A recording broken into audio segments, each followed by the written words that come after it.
I'm a stay-at-home mom and my husband works full-time. We have 3 kids and one of them is 2 years old. My husband helps a lot with the kids. He's a committed dad but is absolutely against babysitters due to an awful incident with a babysitter that was the reason his younger male cousin James got disabled years ago. I don't go out much since I have to take the kids with me and not every place is suitable for kids. We received an invitation from our brothers, who's been my husband's best friend since college, wedding, which we later discovered was child-free.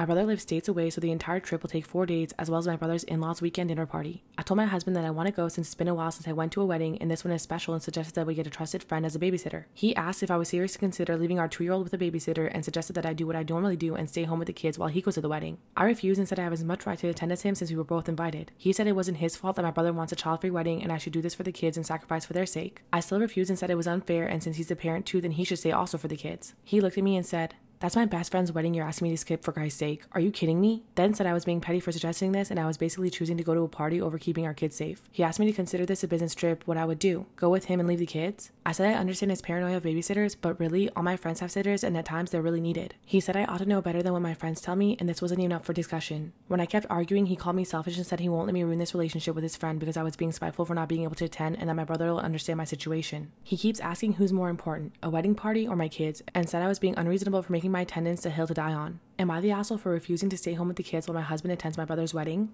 Story time about how my husband's mistress tried to mace me and kidnap me. Disclaimer, this is not my story time. Husband and I have been married for 4 months. So yeah, not very long. We dated for 2 years and everything was pretty much okay. At the beginning of the relationship, I had my doubts about him. I earn a lot more money than he does and he's always resented me for that. He makes comments and jokes about how I'm the one that brings the bacon home. Finally, I told him that he needed to stop doing that, especially in front of our friends and family. But other than that, we've had a really great relationship. I never thought that he was capable of ever cheating on me. We finally got married back in 2017. The wedding was so special and our families were there. Our honeymoon was amazing, and when we got back home, we both decided that we wanted to buy a house together. Or mostly, like, I decided to buy a house and he would give me some money. Obviously, this didn't bother me because I knew it was our forever home, so I didn't mind paying for it and having him help me with the rest. After we settled into our new home, my husband decided that he wanted to get a better paying job. Obviously, this made me really happy because it would give him more confidence if he was earning more money. He decided to switch to financing and he started working on Wall Street. 2 months after getting married, he started earning way more money than I did. This made him so happy. But he quickly started to change. He only bought expensive designer stuff.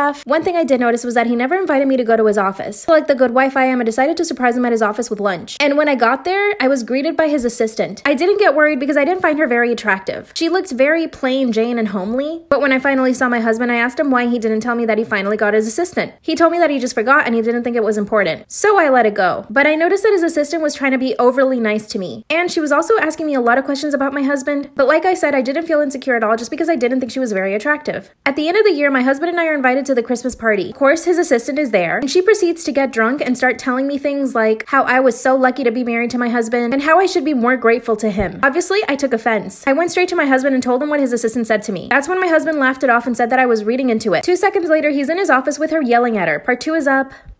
Part 2 of how my husband's mistress tried to mace me and kidnap me. Disclaimer, this is not my story time. That's when I catch my husband yelling at his assistant. All I could make out was that he was telling her to keep her mouth shut when she was around me. Obviously, these were all red flags. I decided not to say anything for the rest of the night, but his assistant kept drinking the entire night. That's when my husband pulled her aside and told her to go home. She started crying and she tried to hold his hand. And that's when I knew it. They were having an affair. Mind you, I didn't suspect anything. I just thought she wasn't very pretty. She was very plain Jane. I didn't think that my husband would ever find her attractive. After she left the party, I decided to pull my husband aside and ask him what was going on. I asked him if he was having an affair with her, and he told me the truth. He said yes. Obviously, this was really heartbreaking. We hadn't been married long. That's when he told me that he wanted independence from me because I was the one that paid for everything, and that he wanted to feel like a man, and that because I earned more money and paid for everything, he felt less of a man. Wow, great excuse. He promised to break things off because he had no feelings for her, and that he actually felt bad for using her because she was falling in love with him. I told him that he needed to fire her right away. The following day, he fired her. But she shows up at our doorstep. But of course, my husband wasn't home. As soon as I open the door and see that it's her, she pulls out pepper spray and sprays me in the face. I fall to the floor and she grabs me by my ankles and drags me to her car. She was like scary strong. She opened up her trunk door and actually tried to pull me inside, but she couldn't lift me. Luckily, one of my neighbors was there and started yelling at her to leave me alone. That's when she got in her car and drove off. The police pulled her over 2 miles away. In her car, she had a shovel and an axe. She told the cops that she was planning on unaliving me so that she could stay with my stupid husband. She went to jail and my husband and I are still together. Should I get a divorce? I don't know. Am I wrong for breaking my promise to my husband and letting others meet our newborn before him?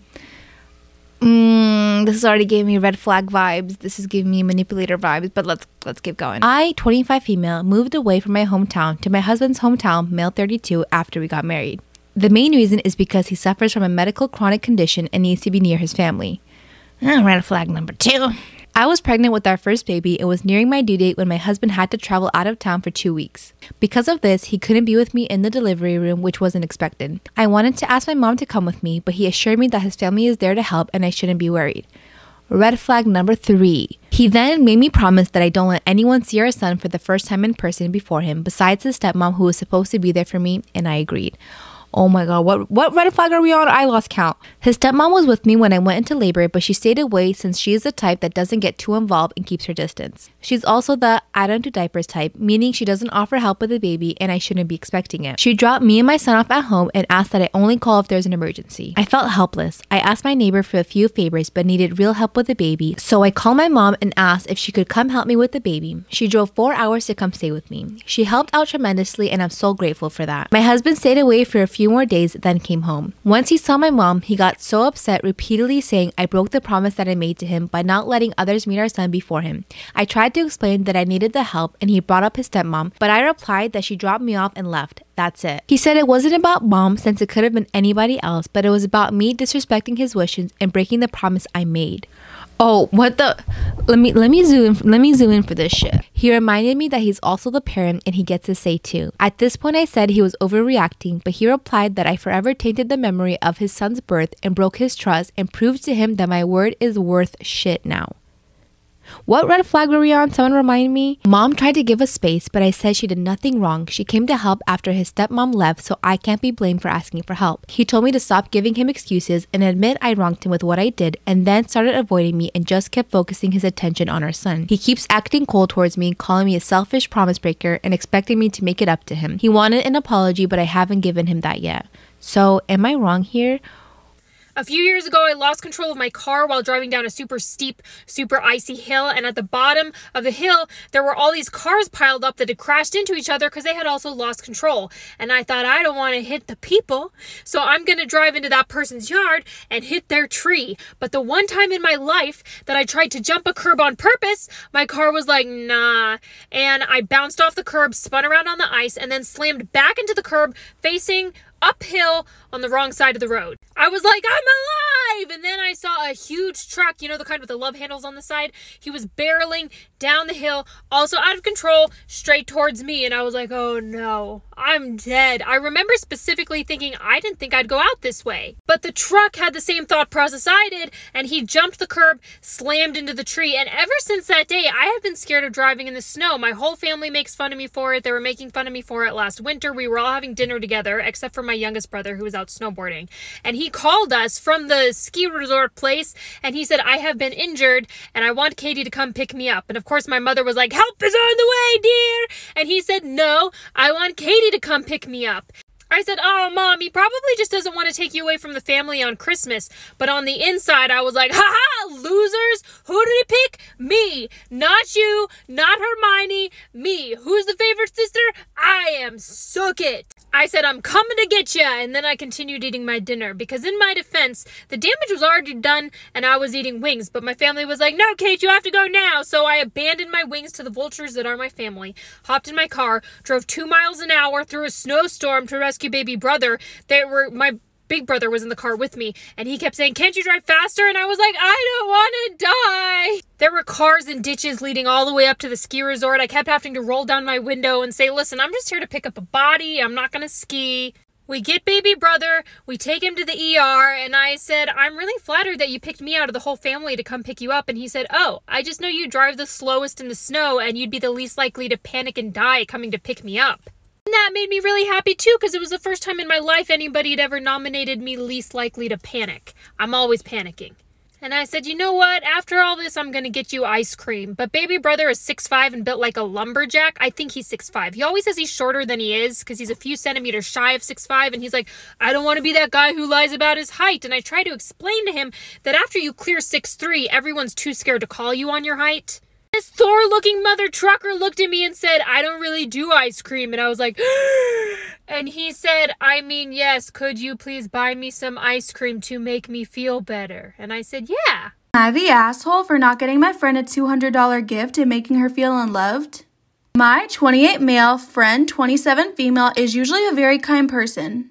But we recently got into a stupid argument about a gift. My friend is obsessed with the 5 love languages and she always asks people what their love language is, and she does her best to show love by using your love language. She says that her love language is receiving gifts, so everyone should put a lot of thought into her gifts. I thought that I did. She likes this one brand of artisan coffee from a local shop, so I bought her a big bag of that coffee from the store and a nice mug. Cost about $45 in total.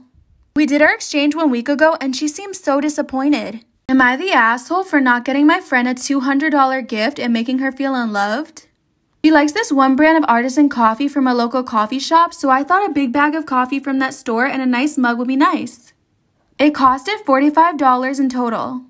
We did our gift exchange 1 week ago and she seemed so disappointed when she opened her gift. I asked her what was wrong and she asked how much I spent on the gift. I told her and she said she was expecting a nicer gift, preferably about $200. She said that my cheap gift meant that she felt unloved because receiving gifts is her love language. That pissed me off. I called her selfish and materialistic and took the gifts from her. I left without opening mine and now we haven't spoken in days.